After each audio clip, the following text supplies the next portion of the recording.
Ang tunay na nagmamahal ay marunong manindigan. Ang tunay na nagmamahal, palaging nananatili at hindi kailanman nang iiwan.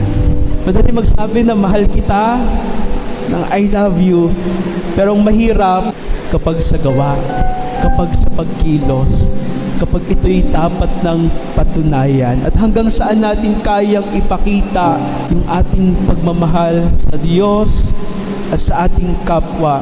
Simple lamang po, yung taong tunay na nagmamahal ay palagi hong mananatili hanggang sa huling sandali at hindi tayo iiwan ng tunay na nagmamahal sa atin. At ito'y walang iba kundi ang Diyos mismo, na ang pagmamahal hindi lamang sa salita, hindi lamang nararamdaman.